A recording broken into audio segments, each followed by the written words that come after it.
Hi everyone, welcome back to the Movie Reviewers 100. My name is Scott, also known as Cineram. I do the Thursday videos here on this collaboration channel.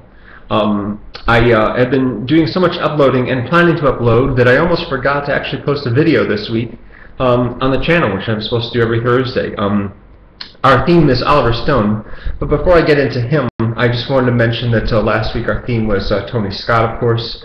And since I posted my video, there's actually been a very nice montage by the JoBlo Network put up online.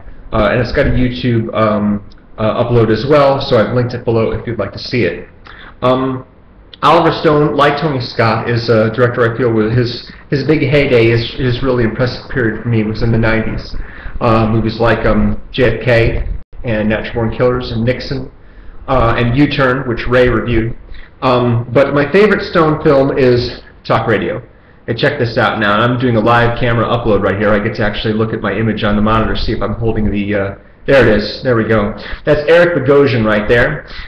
He starred and wrote a play, an off-Broadway play about a disc jockey, sorry, not a disc jockey, a talk show host, a radio talk show host in Dallas. And it was adapted into a screenplay, and Oliver Stone directed the film. Now, it's also going to mention Robert Richardson, who is a cinematographer that Stone has worked with on a number of occasions. Robert Richardson has won Oscars for doing the cinematography for Scorsese movies like The Aviator and Hugo. He also won an Oscar for JFK. He's been nominated a number of times as well for other films. Now, I thought that his first film, his first job for Oliver Stone was on Born the 4th of July, but I was wrong.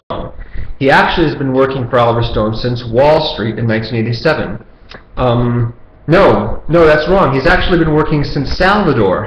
Salvador was a film that Oliver Stone made before Platoon, before he became really, really famous and acclaimed. And he hasn't. His last film that he shot for Stone was U-Turn in '97. And after that, Stone went with someone else for Any Given Sunday and the films that came after that. Yeah, so he not only did he shoot all the really crazy movies with multiple formats, you know, 16mm color, black and white, back and forth like that. He also did the stuff that came before that was a little bit more calm and sedate. Wall Street is a film that I really like a lot, and he also shot Talk Radio as well. Now this doesn't have a lot of features on it, unfortunately. It's kind of an old disc. Production notes, cast and filmmakers, doesn't even have a trailer on there. So yeah, this is a pretty old disc. But as I said, it's my favorite Stone film, and in addition to it just being a really well-directed and exciting piece, it's also one of the great showcases for an actor that I've seen. I think about some of the defining performances by male actors in the modern cinema era. The really, really powerful stuff, like for example Arlie Ermey in Full Metal Jacket as the drill sergeant, or perhaps Daniel Day-Lewis as Bill the Butcher in Gangs of New York.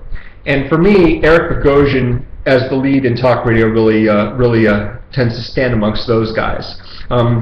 His character is Barry Golden, who is a suit salesman in Dallas, and then he had a chance encounter with a talk radio host for a local station, and was invited to come on the show to promote his store and to provide some commentary as well. And the way he performed on the mic during that guest appearance was so strong and so striking that the person who ran the station basically hired him to do his own show, more or less, you know, so he more or less became a talk show host on the radio by accident.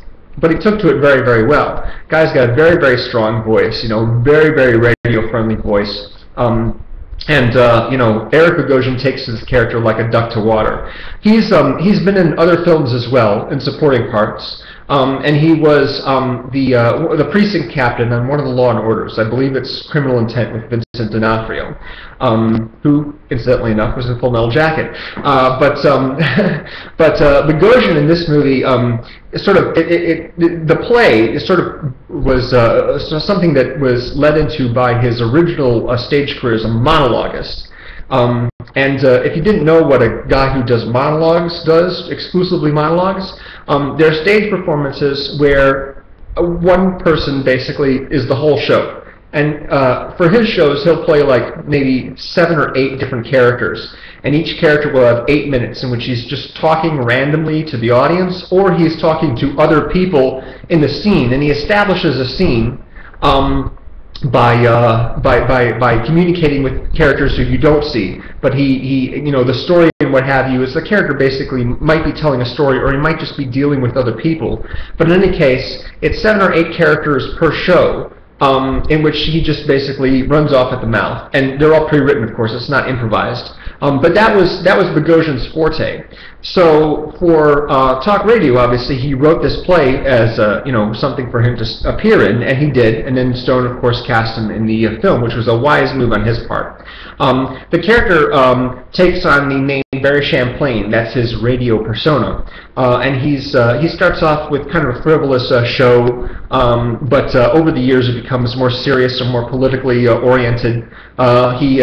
He kind of rants a lot about injustice and bigotry and what have you. As it turns out, he's a Jewish man, and so he gets a lot of negative reactions from people living in Dallas who aren't necessarily partial to Jewish people. They prefer Christians in that part of the country. So he's taken a lot of flack, but he calls them on their stuff. He doesn't back down. And as the opening of the movie takes place, he's doing a show and he learns that one of the larger radio corporations, larger radio networks called, oh, geez, what's the name of it? I would know this at any other time. Metrowave, right, Metrowave. Anyway, it's a fictional company, but they want to take his show nationally, not just to have it heard in Dallas, but make it heard all over the country, radio, talk show format all over the country. And he wants to do this, but they also want him to maybe tone down his political rhetoric a little bit and play a little bit more nicely, a little bit calmer and more friendlier, I suppose. He's like,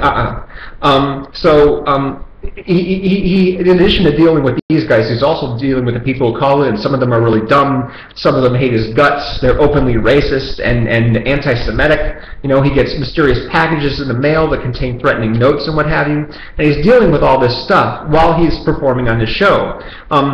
About at least 60% of this movie takes place in one studio.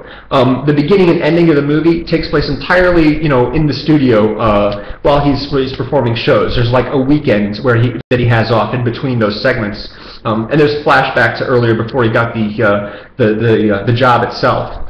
But yeah, most of it takes place while he's either on the air or trying to deal with stuff during commercial breaks or what have you. He gets threats. He gets more people calling in with crazy stories and what have you. He's got to deal with all this stuff while still maintaining his integrity as a radio personality. It's just a fantastic movie. It can be quite suspenseful at times, especially when someone calls and tells him that he's got a bomb in a package they sent to the radio station.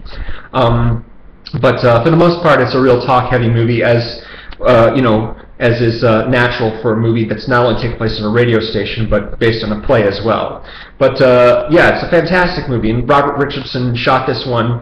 And so since the movie takes place largely within one location, they had to get real creative with a lot of the camera moves, just come up with different ways to show the same location, and they succeeded admirably. I love this movie. I think it's terrific. It's one of my top 20 movies of the 80s. Top 10 maybe even. I can't remember offhand. I think it was top 10 actually. But yeah, it's been my favorite Oliver Stone movie for a long time. I've liked a lot of his movies, of course, and some of my favorites include Nixon and Platoon and Wall Street. Those would be probably my other favorites. Natural Born Killers is a movie that I like sometimes, but not all the time. Depends on what kind of mood I'm in. And Any Given Sunday is a football movie, so I'm not as fond of that one as the others, just because it's a football movie, but I've grown to appreciate it more. His recent stuff lately I haven't been that big of an admirer of. I really like the incendiary films that he made when he was really being provocative and just out there. He's an outsized personality, Oliver Stone is. And whenever he makes a film, I don't necessarily like them all, but I'm always interested in them. I almost always go and see them in the theater.